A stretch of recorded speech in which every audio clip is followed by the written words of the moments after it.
Hi there, today I'm going to show you how to make this really cute card using strips of your favorite designer series paper and the Bitty Butterfly Punch.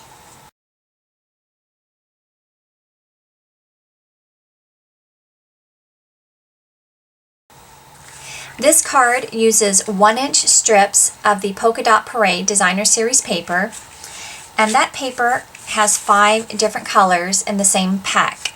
On one side you have these small white polka dots, and on the reverse you have these larger circles that are outlined in little white dots. Either one will work, but I really like the bright white dots on this side. I would recommend stamping your greeting first. If you're stamping directly on the card, I like to do the greeting first in case I make a mistake. You'll notice this card here, the greeting, is upside down. Well, instead of tossing it or using this for scrap on another project, you can actually just fold your card the opposite way, stamp your greeting here and decorate it as if you normally would, and then for the inside, just cut a slightly smaller piece. You can layer this directly over your mistake and still use that same card. So after you've stamped your greeting, you're going to cut these designer series papers into 1-inch strips. I like to cut them to about 1 by, I would say probably about 5 inches, and then I can arrange them and cut off the excess. So let's say you have this strip here, and you've already punched out this little bottom here, and we're going to glue it about here. I would glue it down like this, turn it over, use your scissors and trim off the excess.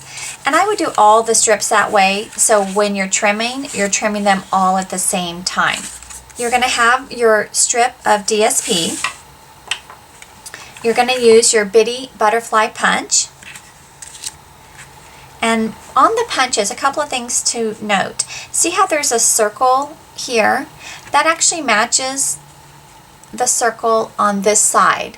So they're designed to stack. So if you have one punch on top of the other, that raised lip will fit right inside there so they don't slide off. So it's just a neat little way to store your punches. When you turn the punch over, you'll notice this little latch here. If you will push that up, that will open your punch. So up is open, and to close it, you're going to squeeze it and pull it towards you. And that'll keep it nice and flat for storage as well. So we're going to open this up. And I like to use this upside down so I can see exactly where I'm punching. So what you'll notice is that the paper is slightly less wide than the tip top of the butterfly. And that's what you want. So this is a 1-inch strip.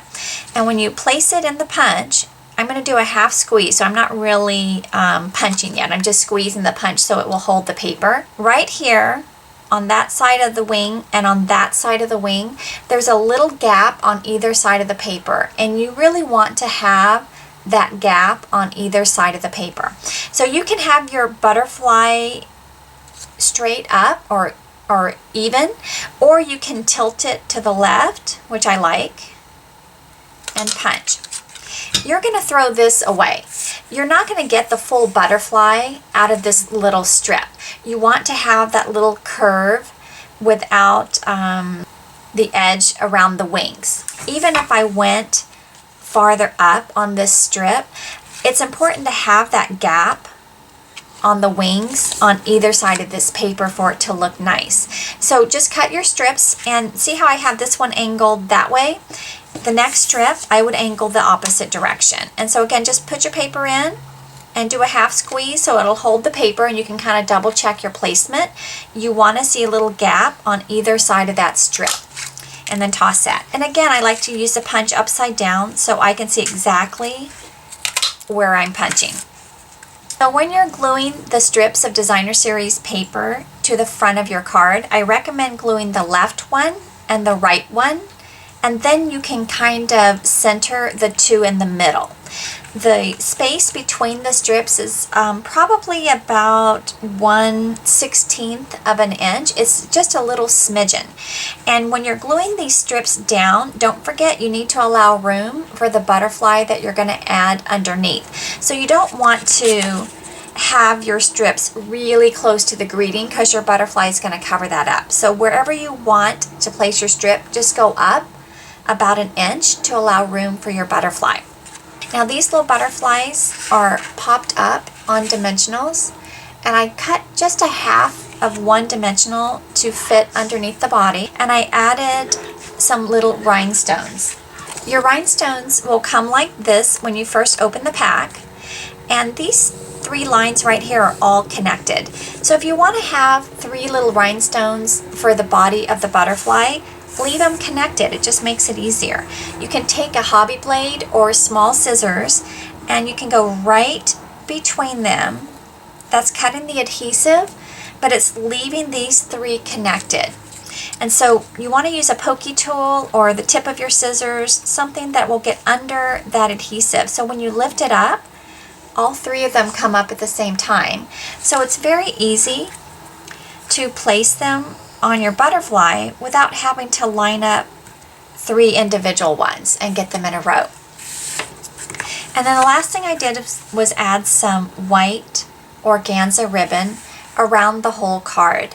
I like to have the ribbon go around the inside as well because this allows you to tuck in a gift card or a check or cash or a Ghirardelli chocolate square, something nice and flat that will fit in there, but that'll be a nice little surprise when they open the card. And I'll give you some tips for tying your ribbon to get a nice flat knot.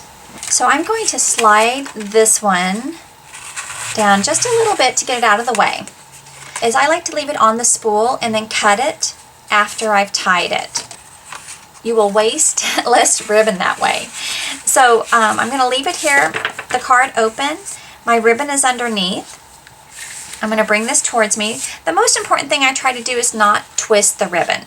So you're going to make a simple X. And I'm right-handed, so most of my tying is going to be done with my right hand. My left hand is pretty much just kind of holding things down. So you're going to make an X. Whatever's on top is going to go underneath. And I like to let this wiggle as well. So my middle finger will hold the middle, and I'm going to pull this towards me just so it's not all twisted and contorted. So I just want to make sure it's nice and flat and even. So this middle finger is upside down, and it's going to hold the middle now. So I'm going to repeat what I did the first time where I made that X, and whatever is on top is going to go underneath. And so I'm just going to push that through.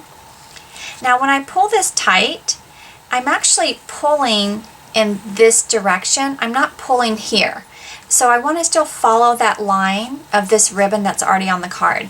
My right hand is going to pull most of the knot, but I'm going to try to finish pulling with my left hand. We'll see if that works. So we're going to be pulling, pulling, pulling. And see, I'm almost done pulling. So I'm going to finish pulling with my left hand. And generally that will give you that flatter middle that we like for the knots. And then I just kind of fuss with it a little bit. So I'll kind of, poof it up and tug if I need to. You're going to cut your ribbon with nice quality scissors. I like to use the ones from Stampin' Up. And I only cut ribbon with these scissors. You don't want to cut paper or cardboard boxes or anything else. You just want to cut your ribbon with these scissors so they stay nice and sharp. So I cut at an angle in this direction, and I like to follow the same angle. There you go.